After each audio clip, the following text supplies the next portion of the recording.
আমরা সকল বিষয় বিবেচনা করে সিদ্ধান্ত নিয়েছি যে আগামী জাতীয় সংসদ নির্বাচনের দিনেই গণভোটের আয়োজন করা হবে।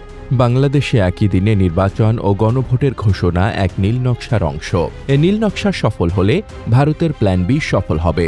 নতুন চেহারায় ফিরে আসবে ভারতীয় আধিপত্যবাদ আর আওয়ামী ফ্যাসিবাদ। অকাল মৃত্যু হবে জুলাই বিপ্লবের। পর্যবেক্ষকরা বলছেন, লন্ডন ষড়যন্ত্র বৈঠকের পর থেকেই ইউনূস সরকার ভারতের নীলনকশা বাস্তবায়নে কাজ করছেন। সে নীলনকশা অনুযায়ী বিএনপিকে বাংলাদেশের ক্ষমতায় বসানোর মাধ্যমে আওয়ামী লীগকে পুনর্বাসনে সব আয়োজন সম্পন্ন করা হবে। তার অংশ হিসেবে আওয়ামী লীগকে নিষিদ্ধ করার বিরোধিতা করে আসছিল বিএনপি। আর এরই মধ্যে আওয়ামী লীগের সব মামলা প্রত্যাহারের ঘোষণা দিয়েছে দলটি। যত মামলা আছে আওয়ামী লীগের বিরুদ্ধে আমরা সমস্ত মামলাগুলো তুলে নেব। বাংলাদেশে বিতাড়িত আওয়ামী লীগকে পুনর্বাসনে সবচেয়ে বড় বাধা জুলাই সনদ। তাই জুলাই সনদের আইনি ভিত্তি ঠেকানোর ষড়যন্ত্রে মরিয়া ভারত ও তার দোসররা।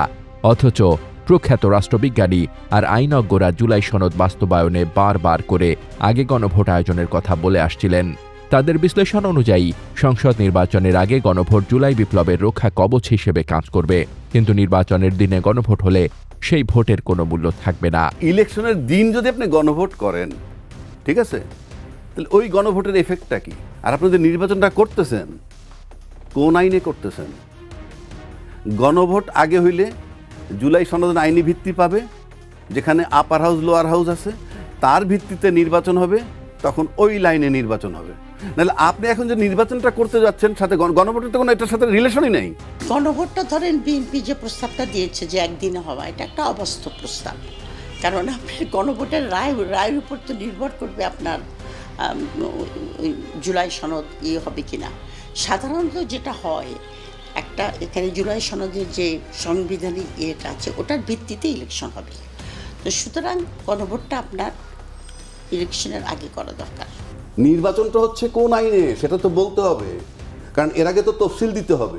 তো তফসিলে তো বলতে হবে আমি সংবিধানের অত অনুচ্ছেদ মোতাবেক নির্বাচন তফসিল ঘোষণা করছি। এই যে অনুচ্ছেদ, কোনটার অনুচ্ছেদ নেবেন আপনি?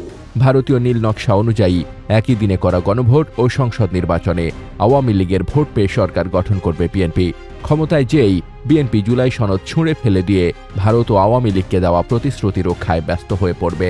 আমাদের সঙ্গেও তারা তাদের দেশের রাজনৈতিক দলগুলোর যে সম্পর্ক সেটাকে দৃঢ় করতে চান, এই অবস্থা তারা তৈরি করছেন। তাই নির্বাচনের আগে গণভোটের আয়োজন না করলে ২৪-এর বিপ্লবের পক্ষের শক্তিকে ভয়ঙ্কর পরিণতি ভোগ করতে হবে।